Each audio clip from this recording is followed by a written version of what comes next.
baru perjuangan dimulai. Ya, sabar dulu. Woi, bawa dia. Ya, oke. Sabar sampai mic-nya ke depan. Sabar. Semua dapat tanda tangan, semua dapat tanda. Ya, pelan-pelan. Oke, calm down. Oke, kita mulai. Mulai ya. Bang Rafli. Kawan-kawan semua, bapak-bapak, ibu-ibu sekalian, kawan-kawan semua, kita memulai press conference ini. Pertama-tama kita ucapkan puji syukur kehadiran Allah Subhanahu wa taala. Amin. Atas putusan hari ini yang menurut kami ini memenuhi rasa keadilan. Ini adalah keadilan yang substantif, terlepas dari soal hukum acara yang digunakan, tetapi hakim menggali keadilan substantif dan fakta-fakta yang kemudian berlangsung. Karena itu untuk mensyukuri ini kita berikan kesempatan yang pertama kepada Mas Roy dulu untuk mengucapkan rasa syukur, dan kemudian nanti teknis-teknis hukumnya akan kami sampaikan. Baik Pak Abdul Ghafur, saya maupun lawyer-lawyer lain termasuk Bu Soraya. Silakan Mas Roy menyampaikan apa yang ingin disampaikan.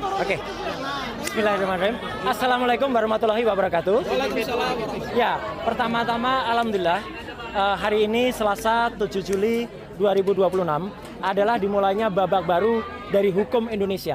Laboratorium hukum di Indonesia dengan menggunakan tata perundang-undangan yang baru, meskipun tadi pertimbangannya tetap menggunakan yang lama, itu sudah kita mulai hari ini. Dan tentu saja sama seperti tadi yang Bang Refli sampaikan, kita yang pertama patut bersyukur kepada Tuhan Yang Maha Kuasa, Allah Subhanahu wa taala, yang telah dengan secercah harapannya memberikan kita semangat, memberikan kita asa, memberikan kita niat untuk memperbaiki hukum negeri.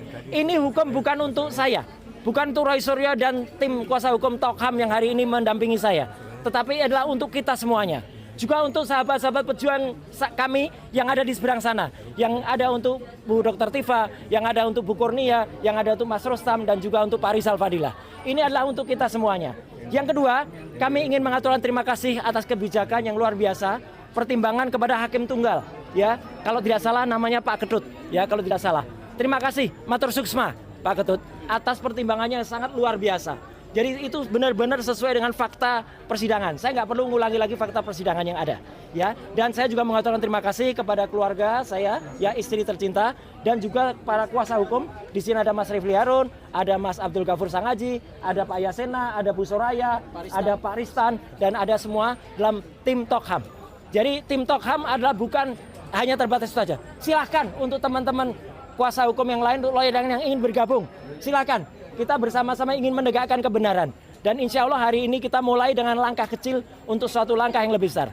Dan tentu saja kepada seluruh media, baik media mainstream maupun media alternatif, YouTuber yang terus membersamai, dan tidak luput, terakhir saya aturkan terima kasih kepada seluruh masyarakat Indonesia yang diwakili oleh ibu-ibu, mak-mak, dan juga bapak-bapak pejuang yang ada di semua, dan organisasi pemuda yang ada, ya, yang terus-terus membersamai selama ini. Kami tidak akan meninggalkan kalian semua, KNPRI, ARM, Forum Aksi, dan juga yang lain, ya. Kita tetap berjuang bersama. Jadi nanti, ya, pertimbangannya adalah nanti teknis akan disampaikan oleh Mas Refli. Dan jangan lupa, ya, ini kita akan tetap memperjuangkan nanti ketika hari Jumat itu akan ada pra-peradilan yang kedua. Pra-peradilan kedua itu ada hari Jumat, dan itu apa isinya nanti akan disampaikan. Dan saya juga ingin sampaikan, hari ini kita menyelesaikan pra-peradilan di Jakarta Selatan.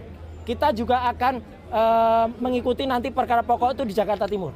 Tapi kemarin kita mengajukan gugatan, ya, PMH itu apa sih? Perbuatan melawan hukum di Jakarta Utara terhadap seorang namanya Lecumanan.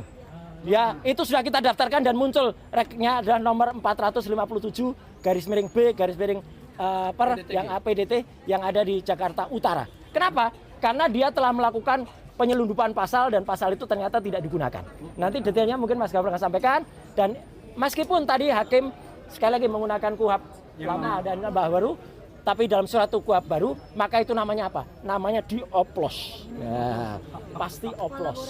Ini oplos nih. Oplos dan kolaborasi. Gitu ya. Oke, kita dengarkan dulu ya. Karena putusannya seperti ini ya, oplos. Maka saya pakai kata oplos. Silakan, Mas Refli. Makasih Ya. Mas Roy. Ya. Oke, ngadep kamera ya. Oke. Terima Ya, kasih, makasih. Mas Roy sudah menyampaikan sesuatu hal. Nah, saya ingin memberikan Maaf ya, Bu Sarah. penghargaan kepada rekan lawyer yang lain, Bu Ya. Soraya, Ya. yang juga menjadi bagian dari tim kami, tim Tokham, ya, tim Mas Roy. Silakan Bu Soraya menyampaikan sesuatu yang mungkin Terlebih ingin dahulu. disampaikan. Ladies first. Silakan. Ya. Assalamualaikum warahmatullahi wabarakatuh.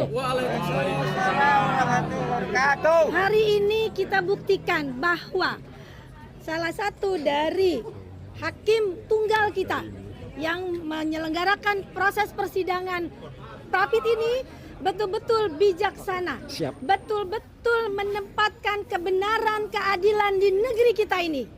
Dan ini bukan untuk Pak Roy dan yang lain, tapi untuk seluruh anak negeri, anak bangsa yang merasa diintimidasi, yang merasa hak-haknya dilanggar. Ya. Kita buktikan hari ini kemenangan perjuangan itu masih hidup dan masih menyala di negeri ini. Allahu Akbar.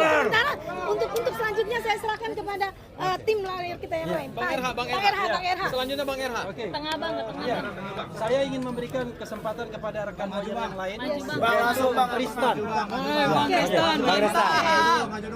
Ya, nyerah. Mundur lagi Pak.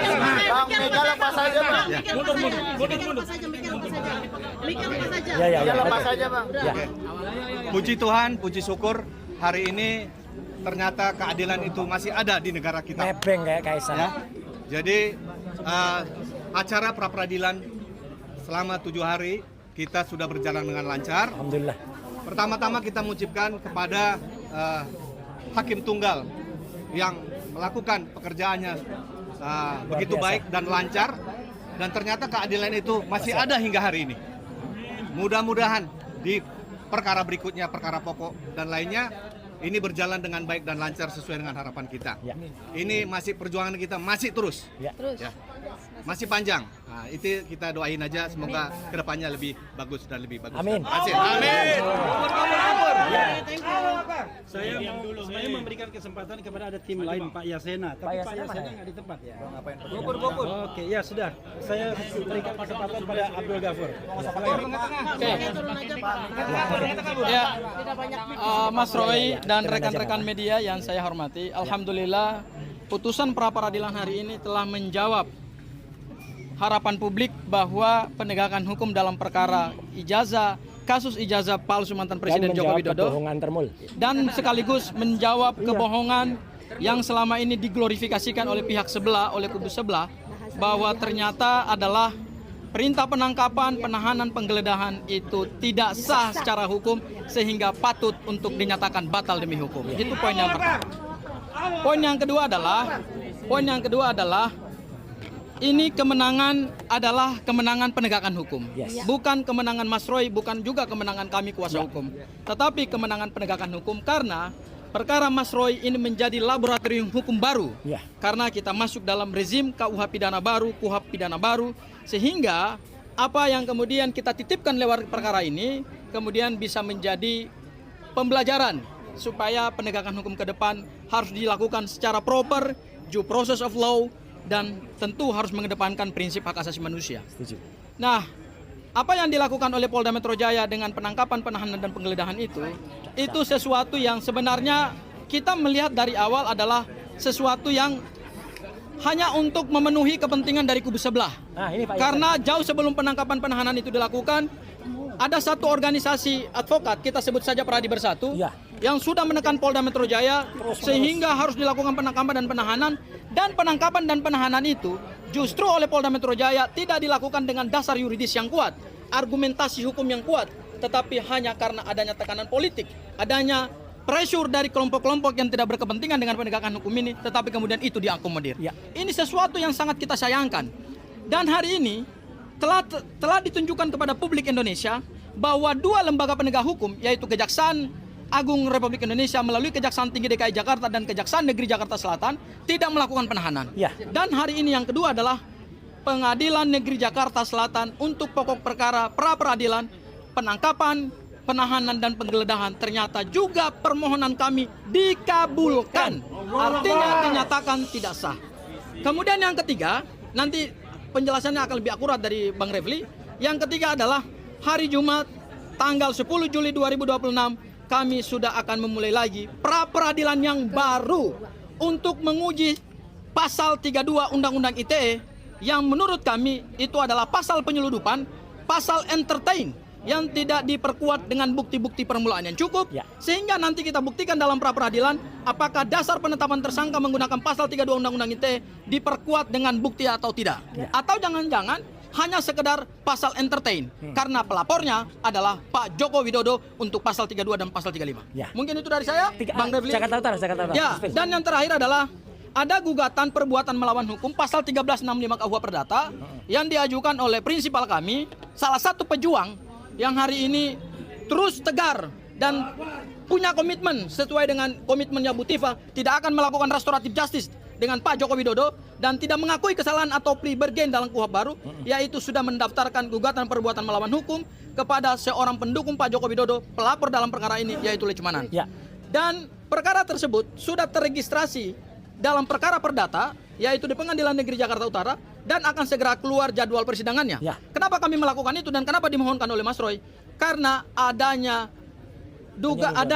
peristiwa bahwa pelapor yang dulunya melaporkan pasal 160, yaitu Mas Roy dituduh melakukan kegaduhan publik, kemudian juga melakukan ujaran kebencian, pasal 8 ayat 2 Undang-Undang ITE, ternyata berdasarkan surat dakwaan dari jaksa penuntut umum dalam perkara yang menghasut, dalam perkara Bu Tifa dan perkaranya Mas Roy itu ternyata dibuang pasalnya oleh jaksa penuntut umum, sehingga kami ingin menguji bahwa ada perbuatan melawan hukum yang dilakukan oleh pelapor sehingga harus melakukan ganti rugi terhadap penggugat. Mungkin itu yang bisa saya sampaikan.